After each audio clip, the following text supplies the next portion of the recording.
രാവിലെ എഴുന്നേറ്റ് കുളിയൊക്കെ കഴിഞ്ഞ് രാവിലെ തന്നെ ഞാനൊരു ഹെയർ പായ്ക്കൊക്കെ ചെയ്തായിരുന്നു കേട്ടോ. ഇന്ന് അമ്മയുടെ ബർത്ത്ഡേ ആയതുകൊണ്ട് തന്നെ കുറച്ച് നേരത്തെ എഴുന്നേറ്റ് ബിരിയാണി ഉണ്ടാക്കിയാലോന്നാണ് കേട്ടോ ആലോചിക്കുന്നത്. അതിനാൽ ഒരു ചിക്കൻ 12 പീസായിട്ട് കട്ട് ചെയ്ത് കടയിൽ നിന്ന് വാങ്ങിച്ചുകൊണ്ട് വന്നേ. അമ്മയ്ക്ക് ഇഷ്ടം ബിരിയാണിയാണ് ചോറിനേക്കാളും. അതുകൊണ്ട് ഇന്ന് ബിരിയാണി തന്നെ ഉണ്ടാക്കാന്ന് വിചാരിച്ചു കേട്ടോ.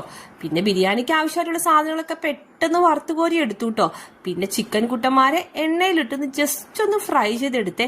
പിന്നെ എപ്പോഴും എനിക്ക് കുക്ക് ചെയ്യുമ്പോൾ കൂട്ടായിട്ട് ലാൽബിച്ചൻ കട്ട് ചെയ്യാനും വർത്താനം പറഞ്ഞാനും ഒക്കെ ഇങ്ങനെ ഇരിക്കും കേട്ടോ. അപ്പൊ എനിക്ക് കുക്ക് ചെയ്യാൻ അതൊരു പ്രത്യേക ഒരു എനർജിയാണ്. പിന്നെ ഞാനേ ഈ ബിരിയാണിയൊക്കെ ഉണ്ടാക്കുമ്പോൾ നമ്മുടെ കോഴിക്കോടൻ ജീരകശാല റൈസ് ആണ് കേട്ടോ, കോഴിക്കോടൻ ബിരിയാണിയോടാണ് കേട്ടോ എനിക്കൊരു താല്പര്യം. ഈ ബിരിയാണി അരി വെച്ചുണ്ടാക്കുന്ന ബിരിയാണിക്ക് ഒരു പ്രത്യേക ടേസ്റ്റ് തന്നെയാണ് കേട്ടോ. ഫൈനലി ഞാനത് ദമ്മിലൊക്കെ ഇട്ടേ. ഇനി ഒന്നൊന്നര മണിക്കൂർ കുറച്ച് പപ്പടവും കാച്ചി പിന്നെ ഈന്തപ്പഴ അച്ചാറും ഉണ്ടായിരുന്നു കേട്ടോ. പിന്നെ ഞങ്ങളൊക്കെ കുളിച്ചു കഴിഞ്ഞപ്പം എല്ലാവരും ബ്ലാക്ക് ഡ്രസ് ഇടാന്നൊരു ആലോചന കേട്ടോ.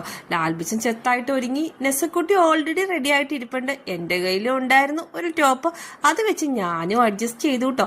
തലമുടിയൊക്കെ പെട്ടെന്ന് തന്നെ ഒന്ന് കെട്ടി അവര് വരുന്നതിന് മുമ്പ് സെറ്റായിട്ട് നിൽക്കണോ.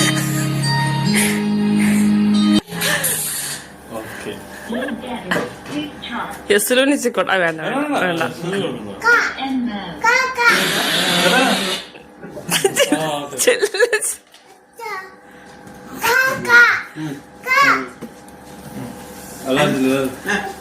ചെല്ലു ഓണി കൊടുക്ക കാര്യങ്ങളുണ്ട്.